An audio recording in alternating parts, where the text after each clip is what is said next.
hapa ni kichaka tu. Haya ingine ikaitwa Aro. Ukiangalia pale ni kichaka tu. Bilioni 21 ime. So the money for social protection 144 billion ni kufunga tu hiyo wizi ya hawa watu. Mtuanyi tanado itu. Yangu ya mwisho. And I'm rushing because tungependa musikize baba kwa makini. Hata nitawauliza kwa unyenyekevu sana Daktari Karogo na Sabina Chege so that we just go to mother and then baba. Gitiguo. Nataka nimalizie hivi. Ageko iwaya. Murajigwa. Munanisikia? Wacha niwaambie hii. County zenyu 10. Your 10 counties. Mapato yake is $27 billion. Okay? 2.8 trillion Kenya shillings. Yani kama mungekuwa inchi, I'm not saying you are a country. Had you been a nation from Kiambu to Muranga, to Meru, from Tharaka Nithi to Nakuru, your economy is the 4th largest economy in East Africa. Sahi, si kesho. Mujibie makofi. 2.8 trillion. Yani, if you had been a nation, 37 African countries have smaller economies than you. Ni mwanyita. Mafururi that 7. Now, I'm not saying at nyote mukona ati idhuo the tulia togu. That's not what I'm saying. Mwalimu Karaba Senator. What I'm saying, that is the opportunity for our young people. Now, wale competitor wanajaribu kukuambia wewe mutheni, wedwe hotaga. Idetiguo. Negwa ageria onyite oguo so that they can be able to rule over you. Nimwanyita. Fororioshio wo there. Nimona toka igani da Wirubaru. And we are not saying that your children are rich. What we are saying, that is the opportunity. Instead of saying your children should go to Mauritius or Botswana or Rwanda, your children should be here. They should be going to Nyanyuki or Karatina here or Kutus. That is where the opportunities are. Nituanyitana. And I finish by telling you, be wary. Ya wale kile wanauza populism. Every country that has followed populism ends up in trouble. So, to Redia K, we are selling hope. What hope? We are going to create jobs. Sivyo? Using already what you have. Sawasawa. We are going to do social protection kwa kufunga wizi ya hawa watu. Ndetidigera hau. Azimio! Ay, kerenya gabai. Azimio! Azimio! Very, very briefly, can we? Ebu, tengeneza mikono. Moja! Tena! Mheshimiwa Mother Karua, karibu sana. Kwa kifupi, alafu...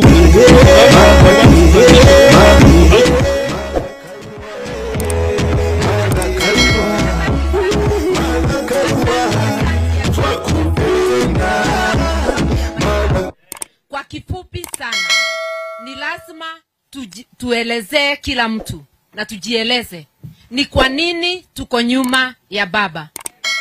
Tulisema tunatafuta uongozi bora.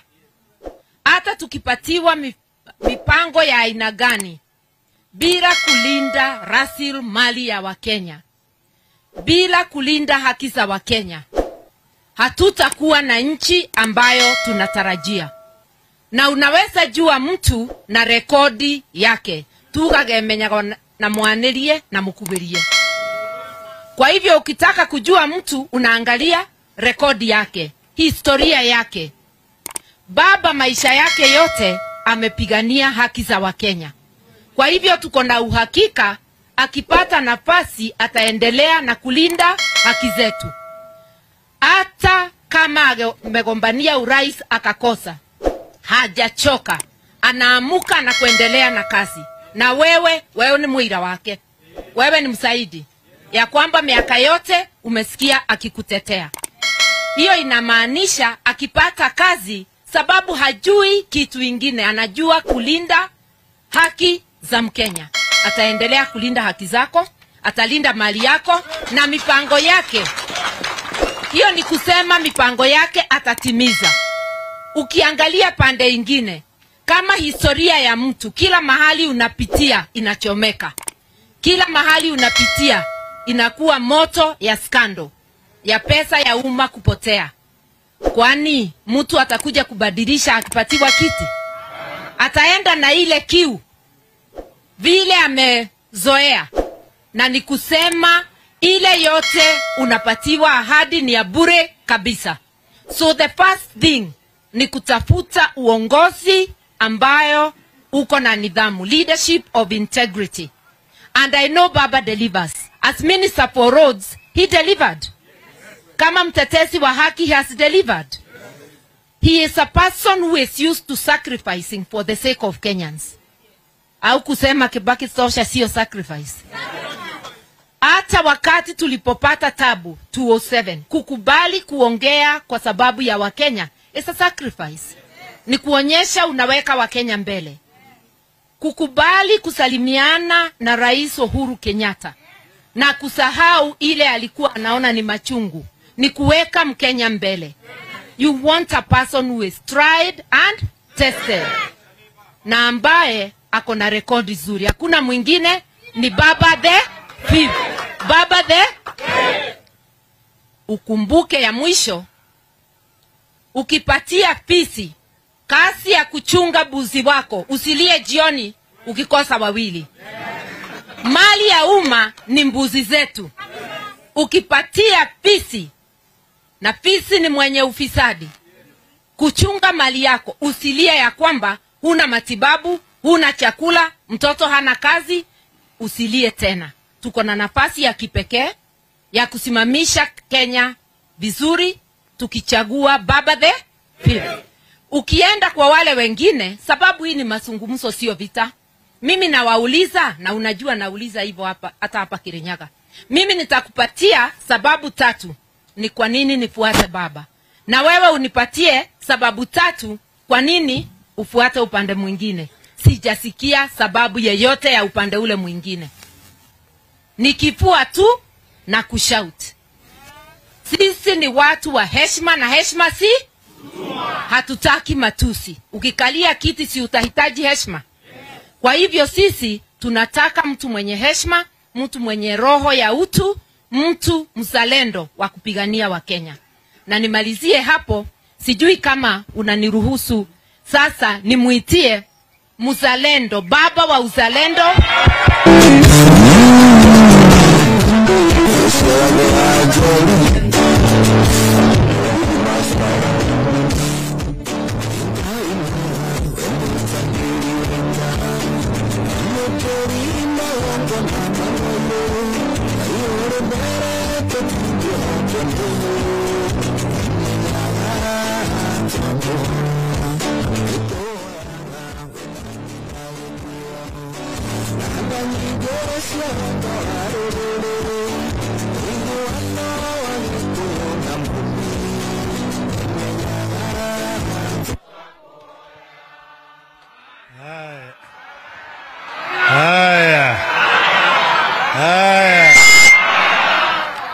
Andu wa Kirinyaga Muriega rengi. Asanteni sana. Karibuni. Karibuni sana. Leo mimi nimeona maajabu hapa. Nimefika hapa nikakuta kama kumechemka kabisa. Nimesikia hapa, mimi najua ni pali ambayo kuna joto kila mara kwa mara. Tukifika hapa tunaangalia mlima Kenya. Na nimeona Andu wa mlima Kenya hapa siku ya leo. Mmesema maneno mengi zaidi. Waswahili husema ati maneno matamu humtoa nyoka panguni. Nyoka imetoka.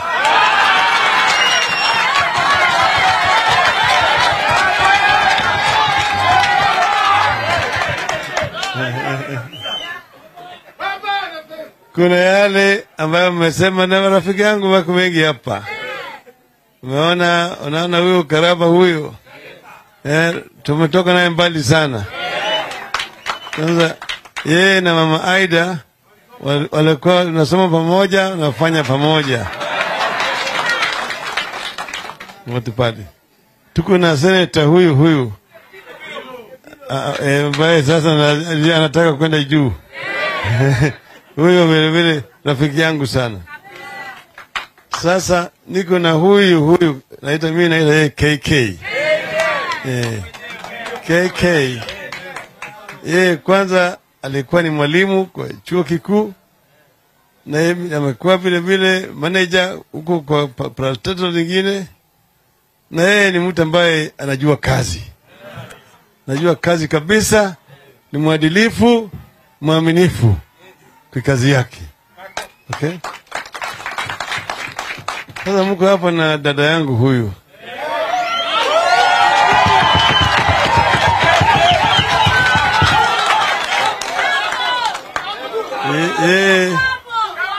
Tunatoka naye mbali sana.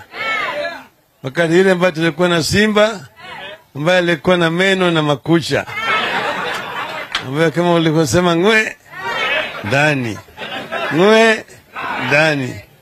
Sasa yeye alikuwa ni wote ambao tulikuwa nao. Yeye ndiye alikuwa sangi anatutetea sisi. Yeye hata wakati ambaye mama Aida alikuwa na shida, yeye ndiye alikuwa anamtetea. Maana hiyo tumetoka kule wakati ile sisi tulikuwa mlengo hii napigania mabadiliko. Kuna wale ambao walikuwa napigania mlengo ile nyingine kutetea ile serikali ya maovu. Ngine kulikuwa naitwa YK. Si unajua YK 92? Hawakuona kitu mbaya na ile serikali. Sio? Kwa sasa nyinyi mmeuliza mimi swali juu ya huyu dada yangu.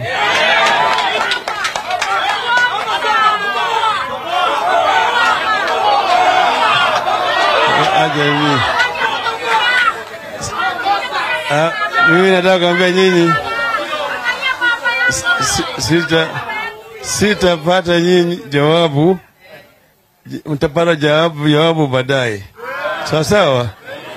Lakini nimesikia maneno mmesema.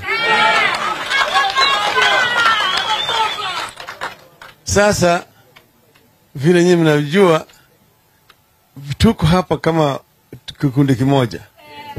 Nimekuja hapa kama candidate ya Azimio la Umoja One Kenya. Ndio sababu unaona mimi siko na watu mtu hapa ya ODM hata kidogo. Siko na mtu wa ODM. Maana mimi hapa niko kama the candidate ya Azimio la Umoja. So nataka nichukue fursa hii niwaeleze nyinyi juu ya mambo ya Azimio. Azimio la Umoja ni mseto. Kwa kizungu ni coalition ya vyama. Coalition ya political parties.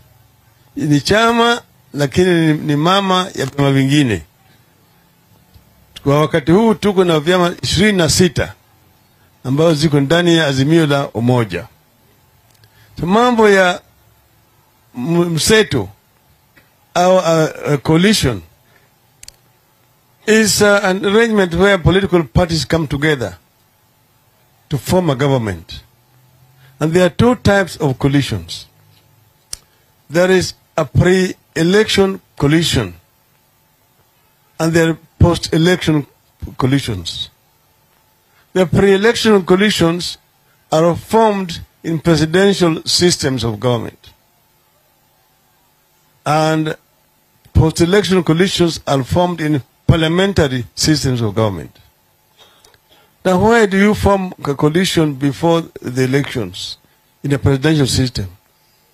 In order to consolidate presidential votes so that you can be able to win the presidency. You form this pre-election coalition. Because otherwise, there will be too many candidates and all of them will be dividing vote. In the end, somebody who is most unlikely to be elected is the one who would be elected. So political parties with similar political ideologies come together before the elections. Post-election coalitions are formed, as I mentioned, in parliamentary systems. In parliamentary systems, political parties just field candidates. After the elections, then they now look at the numbers. If there is no party which has won the majority to be able to form a government on its own, as required by the Constitution, more than times 50 plus. Then now the political party negotiate. Wewe huku na ngapi? Muleta ngapi? Alafu inaitwa house trading. Alafu sasa mkipata kile chama ambaye anataka kuungana naye, wanakuja na condition. We agree to form a coalition with you, but you must promise us that we agree that the Ministry of Defense, for example, or Foreign Affairs, or Finance, itakuwa upande yetu. Ya masharti ya new negotiations. That is how it is done in those parliamentary systems. Sisi tumekuja pamoja kama Azimio na tuna vyama. And what has happened in certain areas, political parties have their strongholds. There's no country where a political party has a uniform spread of support. Ukienda America, kuna blue states na kuna red states. Najua? Hata kuenda Uingereza, yani blue state ya the Democrats and the red, the Republicans.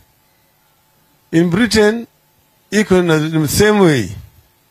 Labor, red constituencies. The Conservatives, blue. The Liberal Democrats, yellow. And then the grey.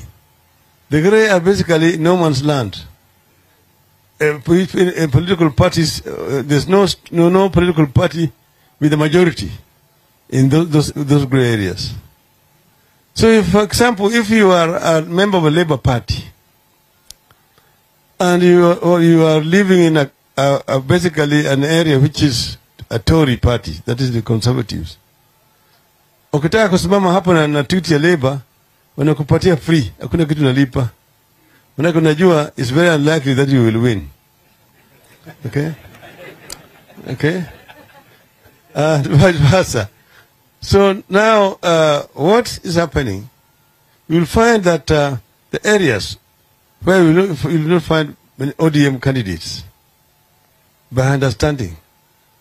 Like some other areas you will not find Jubilee candidates. But now, those Jubilee candidates in the Jubilee area are basically Azimio candidates. And those ODM candidates in the predominant ODM areas are the Azimio candidates. Okay? You come to a place like Nairobi, you agree to share. There are wards, for example, which are shared. The constituencies which are shared, Jubilee and ODM. And then the wards also shared the same way. That is how the party can be able to get maximum seats, both in parliament and the county assemblies. So I'm happy here. The spirit I'm seeing here. I'm seeing Jubilee and I'm seeing NAC Kenya. And you are all here. What we want to do is to do bonding among all our candidates. Because you're all Azimio candidates. And what you're doing therefore is a friendly match. A friendly match. And then after that there are also candidates who ran against you people, aspirants, who did not make it. But they're all members of the Azimio. So we want to see a bonding so that you don't throw those people away. Because if you throw them away, the enemy will go and grab them.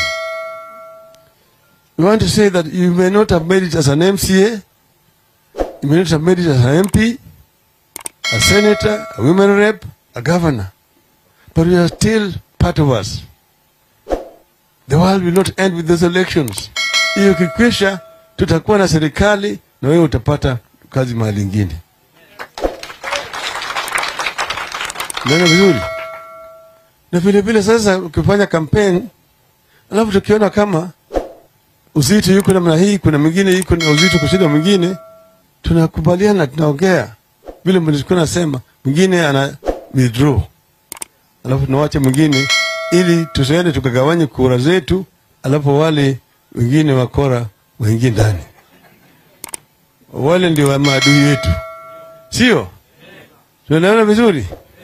Hiyo mimi nilikuwa nataka niwaeleze vizuri, mwelewe kama ma candidates ambao wamebeba bendera ya Azimio.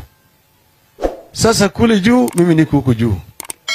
Kwa hapa chini tunataka katika county tunakuwa na kamati ambayo na coordinate campaign in the county.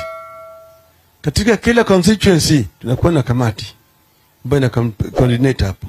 Katika kila ward tunakuwa na kamati huko chini. Sasa the county coordinating committee inakuwa in charge, inakuwa in contact, constant communication with the center pale ambayo Bwana Tuju iko huko. Sawa sawa. Tunajua hii ni vita. Na vita inahitaji silaha. Sio? Ukienda kwa mkono mtupu kwa vita, na adui amekuja na mkombora, si wewe utaona cha mtema kuni. Kwa hivyo tutasaidiana. Sisi tutasaidiana. Sawa sawa. Nataka kuona kama wale jamaa wananguruma na watu wetu wanakaa namna hii kwa baridi.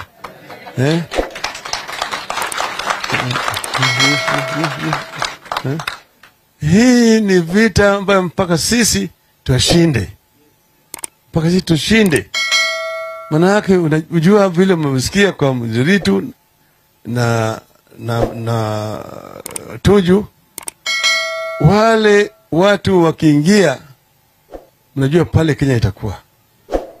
Na hatutaki kuwacha Wakenya waende ng'ambo hiyo. Tunataka kujenga Kenya mpya.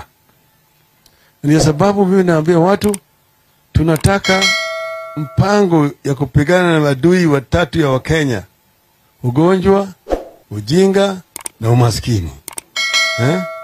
Hao ndio maadui makubwa ya Wakenya. Na tuko na mpango. Tayari tuko na 10-point agenda ambaye tumeshaandika. Lakini hiyo si final. Sahi tuko na wale our think tank ambayo wanakaa sasa chini kumaliza ile manifesto yetu ya Azimio. Na itatoka kama wiki ijayo. Itachapishwa, copies mingi nyinyi mtapata. Ile ya comprehensive na ile ambayo ni simplified, ya nyinyi kwenda naye kutunga na wananchi. Tulikuwa tutaki kutoa mapema sana, manake tulijua wale maadui wetu watakwenda na kuiga. Na kuiga.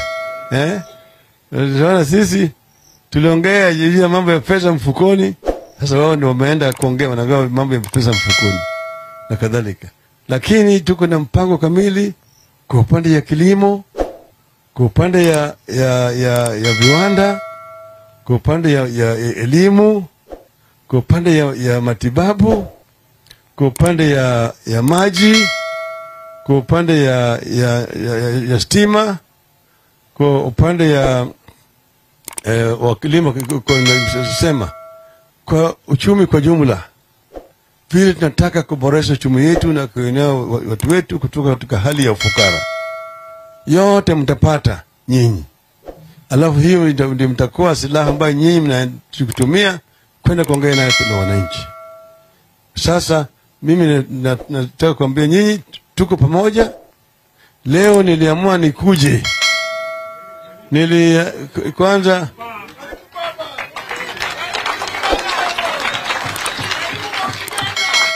tulienda kuzika mzee wetu Kibaki juzi. Nikaamua nitakaa. Jana nilikuwa Nyeri. Nilienda kwa kanisa asubuhi. Baadaye nikaenda kule kwa golf, alikuwa anafanya golf kwa ukumbusho wa Kibaki. Mimi nikaenda kuanzisha hiyo. Na baadaye nikaongea na wananchi hapo Nyeri. Kutoka hapo tukaenda kule Kagumo kuongea na wafanyabiashara Nyeri. Alafu kutoka pale nikakutana sasa na aspirants kama nyinyi namna hii. Tukaongea nao jioni. Nikimaliza hiyo nikarudi tena nikapeana sasa ile trophies kwa wale walikuwa wanacheza golf. Alafu leo nimetoka huko Nanyuki kwa Governor Nderitu. Pale vile vile tumekuwa na aspirants. Tumekaa nao hapo. Na tukakubaliana nao vile tutafanya. Vile tutafanya hapa. Tukaenda tena tukaongea na wananchi kule Nanyuki. Na tukafika hapa. Sasa hii leo nakuwa kuja tu kuonana na nyinyi. Nikwambia nyinyi ya kwamba kumepambauka. Jogoo shabika mara 3. Sawa? Tunaenda kukaza kwa vita, sio? Na nyinyi vita, mnaenda vita kama mashujaa. Mmebeba bendera ya ukombozi. Na mimi nataka hii bendera tubebe mpaka tupike juu ya mlima kule Kirinyaga. Na tupande huko juu.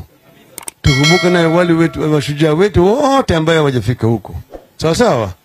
Mko tayari? Mko tayari? Mko tayari? Azimio. Azimio. Azimio. Azimio. Asanteni sana.